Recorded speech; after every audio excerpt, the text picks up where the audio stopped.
have read the story in the scrolls. A prophet, a woman he loved more than his anointing, a night that broke heaven's silence. But what the ink on the parchment will not tell you is what happened to her after he returned that seal. The official account makes it sound like a transaction. He traded his blessing for one night with her. He walked away from the altar, and heaven closed its doors. But there is a layer beneath that transaction, a detail scratched out of the Ethiopian Tuahedo canon, buried under the weight of 1,000 years of interpretation. And that detail changes everything you think you know about who paid the final price. Here is what the common story says. The prophet stood at the altar in the twilight of the 29th day of the month of Bull. The incense smoke curled toward the ceiling of the sanctuary, and the elder handed him the seal, that patinated bronze disc, cold against his palm, the mark of heaven's covenant on his life, and he gave it back. He placed the seal on the altar cloth, turned his back on the throne, and walked out into the night to meet her. The scrolls present it as a moment of weakness, a man who could not resist, a heart that chose the warmth of mortal flesh over the fire of the divine. And that is true, in the same way that a single thread is true when you are looking at the entire tapestry. Here is the part most people miss. She did not ask him for the seal. She did not even know he had a seal. Now watch what happens to her when he arrives at her tent without it. The Nag Hammadi Library preserves a fragment of the Gospel of Judas that the church fathers tried to burn out of existence.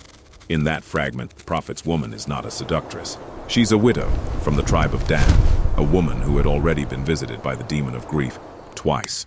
Her first husband perished in a border raid. Her second husband was a scribe who died of a fever that turned his blood to water. She had buried 2 men before she turned 27 years old. She was not looking for a prophet.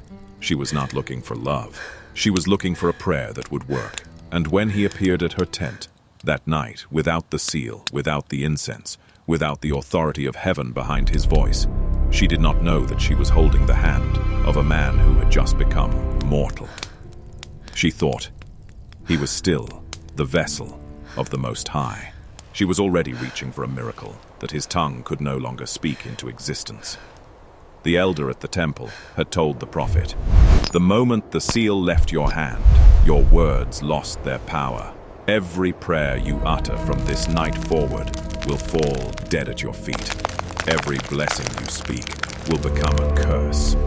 Your bloodline will carry this debt for 7 generations." But the elder did not tell him what would happen to her. Here is the first crack in the official story. The prophet did not lose his anointing because he loved a woman. He lost his anointing because he confused the gift with the giver. The anointing was never about him. It was never about her. The anointing was about the people who had never met him, the generations who would never know his name, the prayers that were supposed to flow through his mouth to a village that had no other intercessor. When he walked out of the temple, the entire village of Kiryat Baal went silent. Not a single prayer was answered for 3 days. The women who had come to him for healing of their barren wombs did not conceive that month. The farmer whose fields had been cursed by a neighboring tribe did not see rain for 2 years. The boy who had been born blind and whose only hope was the prophet's touch on the 7th day of the 7th month, that boy remained blind. The official story calls this justice. The Greek translation of the Book of Enoch, which was preserved in the monastery of Debre Damo in Ethiopia, calls it something else. It calls it a chain reaction. One man's choice does not only break his own covenant, it breaks the covenant of every person who depended on his intercession. Now watch what happens next, because this is where the truth gets uncomfortable. The prophet married her. He built a small house at the edge of the valley, far from the temple, far from the elders who now refused to speak his name.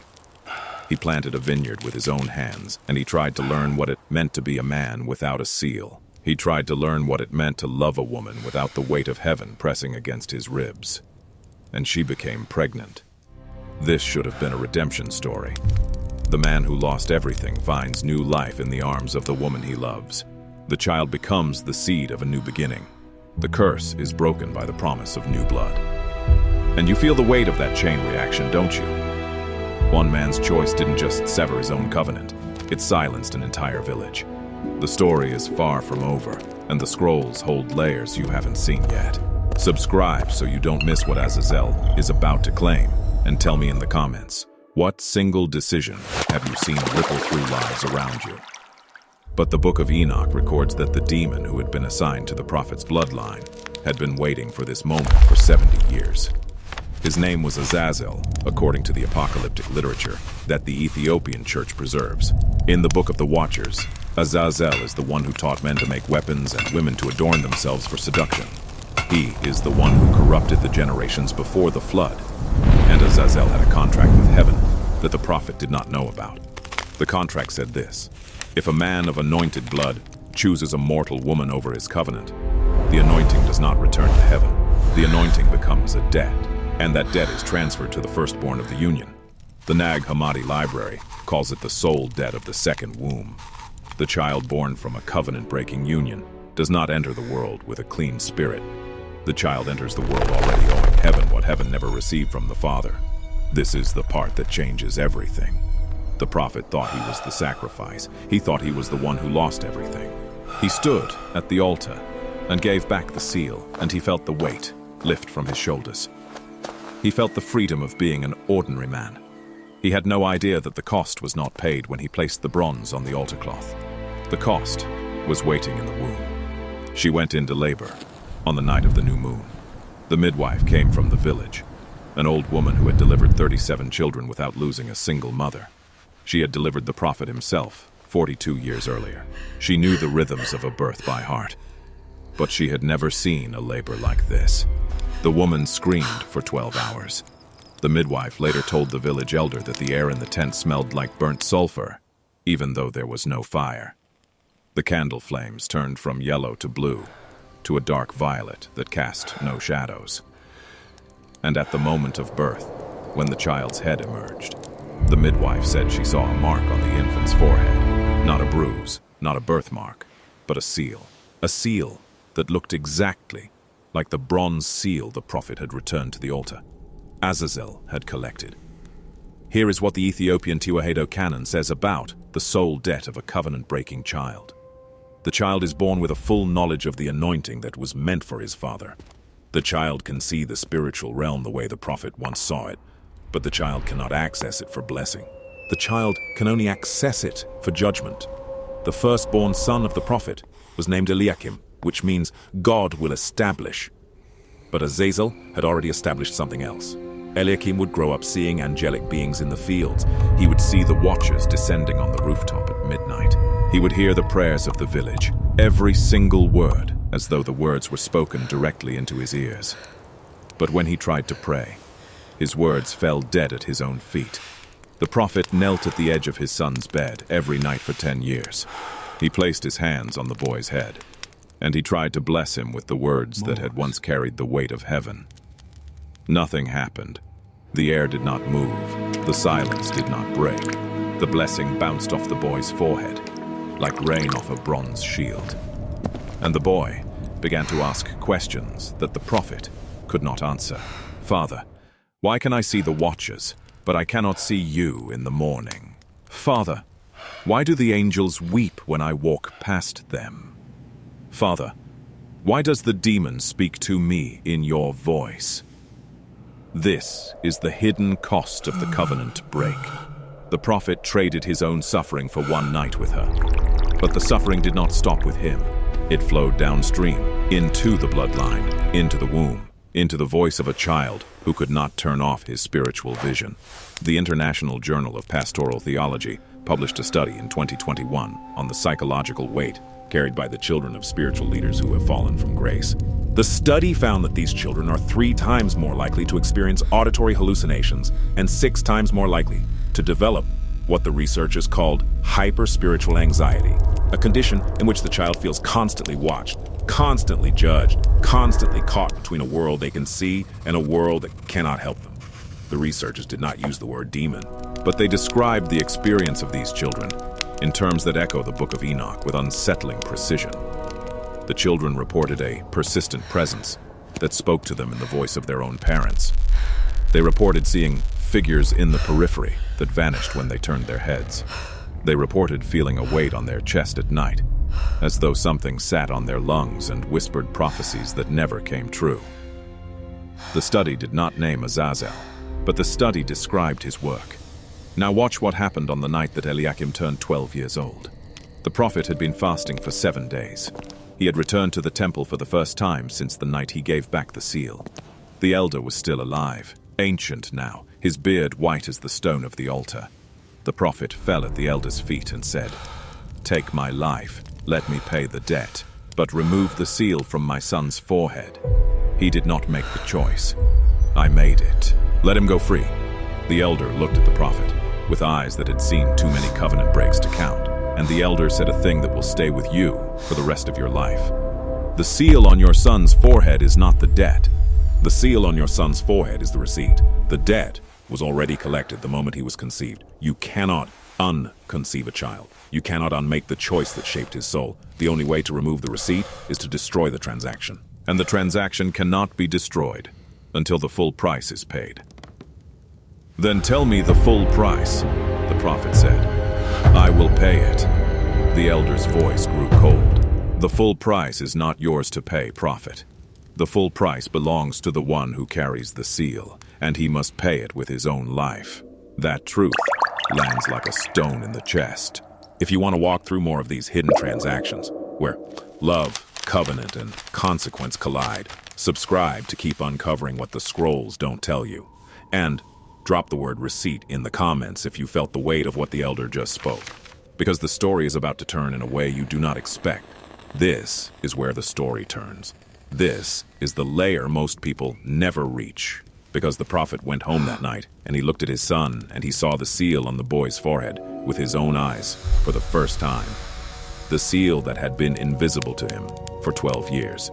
The seal that the woman, his wife, had never seen at all. And the prophet understood. When he placed the bronze seal on the altar cloth 20 years ago, he thought he was returning it to heaven. But heaven never owned the seal. The seal was his anointing, his gift, his authority. The seal was not heaven's property. The seal was heaven's loan to him. And when he rejected the loan, the debt did not revert to heaven. It transferred to the one who shared his blood. The elder was wrong about one thing. The transaction could be destroyed, but only if the prophet found Azazel and renegotiated the contract. And the only way to find Azazel was to follow the voice that spoke to his son in the night. The prophet said to Eliakim, "When the voice speaks to you tonight, do not resist it. Let it speak, and ask the voice one question. Ask the voice, 'What is your name?'" The boy's face went pale. The color drained from his cheeks like water out of cracked clay. And the boy said in a whisper that the prophet barely heard, "I already know his name, Father. He tells me every night." The prophet knelt in front of his son, and the tears that he had not shed for 20 years began to fall. "Tell me his name, Eliakim." The boy looked at his father with eyes that no longer belonged to a child. The boy looked at his father with eyes that had been staring at the face of the demon since the moment of his birth. "His name is the same as the seal that was yours, Father." Is the same He as says the his name seal is that the was part of yours, heaven Father. that you left behind when you chose her over the altar.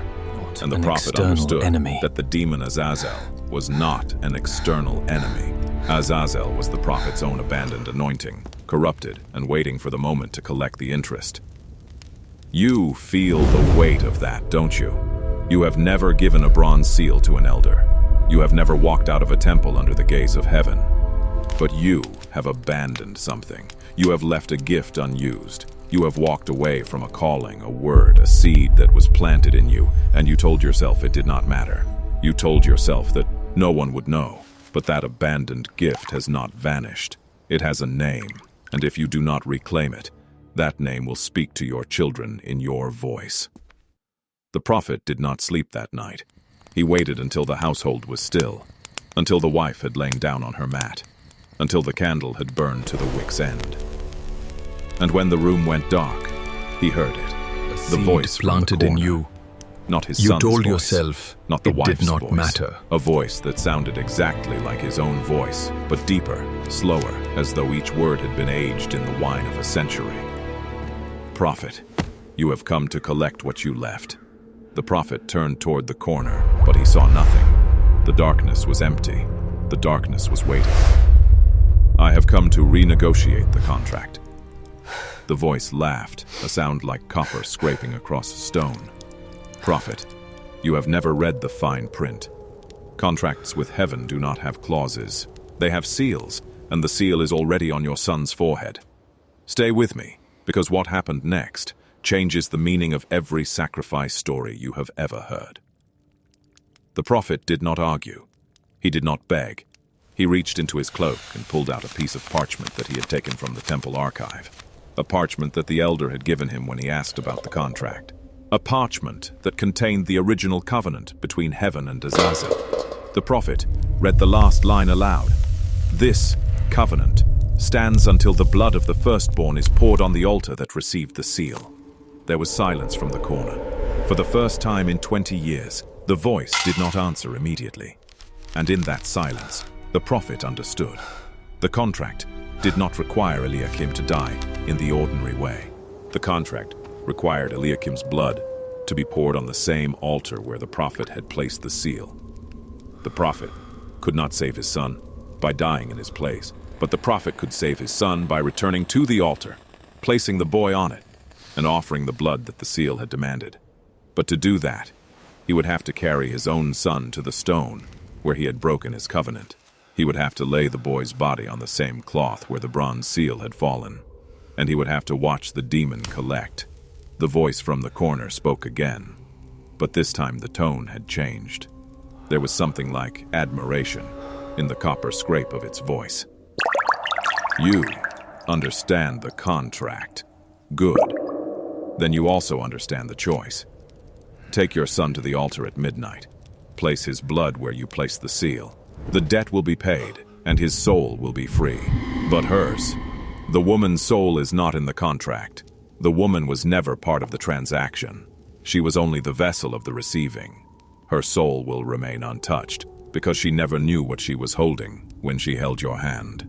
The prophet nodded, and he made a decision that the scrolls could not write down, because the scrolls were written by men who had never held a demon's contract in their hands.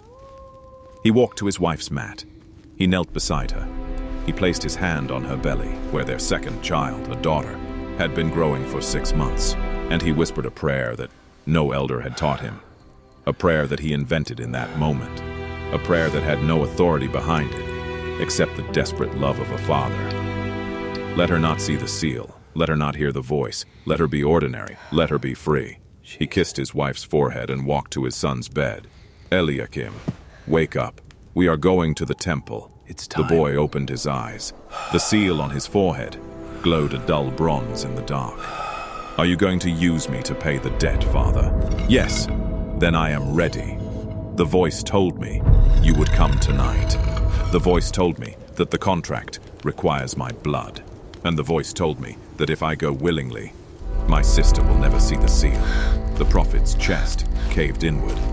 The son knew. The son had always known. The son had been carrying the weight of the father's choice since the moment of his conception. And the son was ready to give his own life to break the chain. The father and the son walked through the night. The village was dark. The fields were silent. The moon was a sliver of bone above the ridge, and the temple stood at the top of the hill, white stone reflecting the starlight, the altar waiting. This is the sacrifice that the official story will never tell you.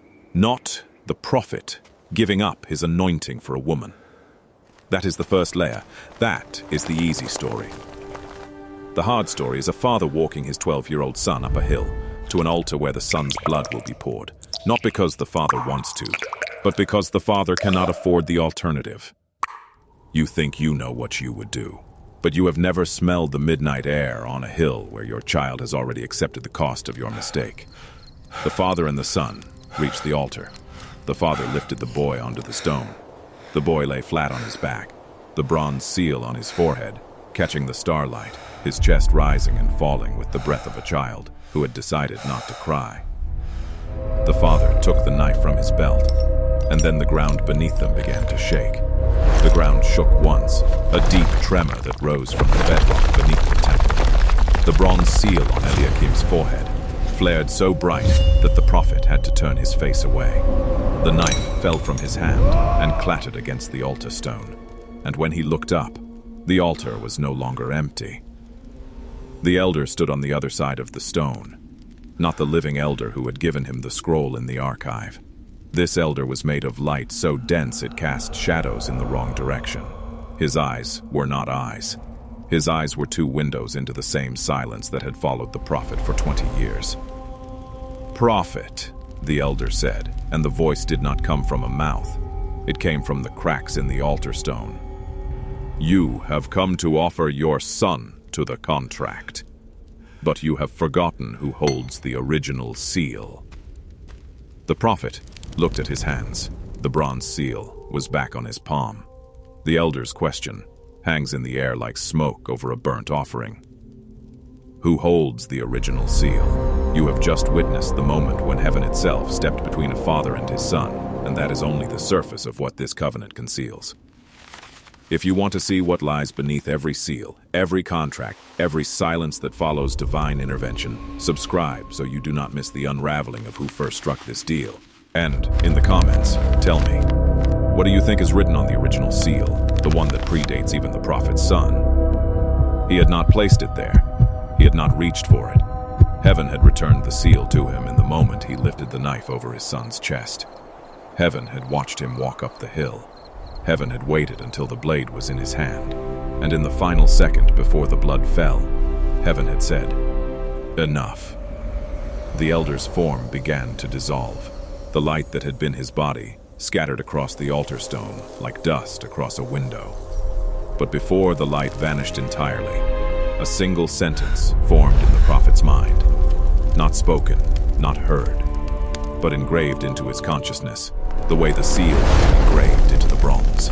The contract is void, not because the blood was offered, but because the Father was willing to offer it. Heaven does not require the death of the firstborn. Heaven requires the surrender of the Father's heart. The mountain stopped shaking. The seal on Eliakim's forehead began to fade. It did not vanish all at once. It receded slowly, like a tide pulling back from a shore that had been drowned for a generation. The bronze color drained to silver. The silver drained to gray, and the gray dissolved into the boy's skin until there was nothing left but the clean forehead of a child who had never been marked. Eliakim sat up on the altar. He looked at his father, and for the first time in 12 years, the boy did not see the watchers standing behind his father's shoulders. He did not hear the whispered prophecies that never came true. He saw a man who had climbed a mountain with a knife, a man who had been willing to break his own heart to heal his son's soul. "Father," Eliakim said, "the voice is gone." The prophet fell onto the altar and wrapped his arms around the boy. He wept the way he had not wept since he was a child himself. He wept for the 20 years of silence. He wept for the 12 years of watching his son carry a weight that no child should carry. He wept for the wife who had never known what she was holding. And when the sun rose over the ridge, the father and the son walked down the hill together. The seal was gone. The contract was broken. The debt was paid, without a single drop of blood touching the stone. But here is the part that will stay with you long after this story ends. The prophet lived 40 more years in that small house at the edge of the valley. He grew old. His hands grew weak. His eyes grew dim. He planted a vineyard with his son, and they pressed wine together in the autumn. His daughter was born healthy and ordinary, a girl who never saw a single angel, who never heard a single demon, who grew up to marry a potter in a village 3 days' walk from the temple.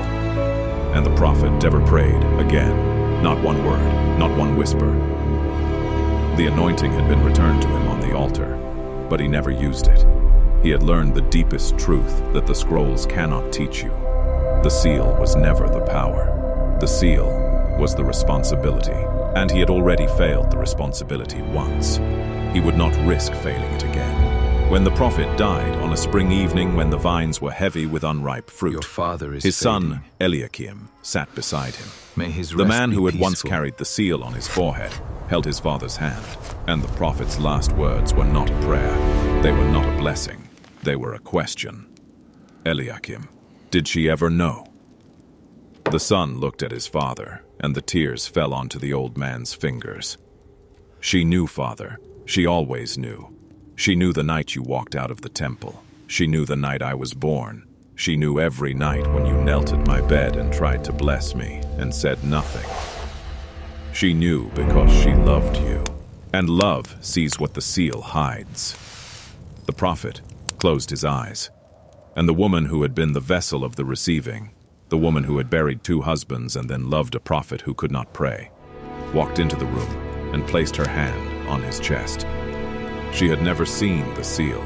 She had never heard the voice, but she had carried the weight of a man whose heaven went silent, and she had never once asked him to speak a blessing over her. She had only asked him to stay. You will never hold a bronze seal. You will never climb a hill to an altar where your son lies, waiting for the knife. But you have a covenant. You have a gift you have abandoned. You have a voice that once spoke with authority and now speaks only in echoes. The question is not whether you will return to the altar. The question is whether you will climb it with your whole heart before the silence becomes permanent. The incense burns low, the altar is empty, the prophet has gone to his rest, but you are still holding this story in your hands. And stories are seals, they mark what you carry forward. Let this one mark you with the truth that the cost of breaking covenant is never paid by the one who walks away. It is paid by the one who stays.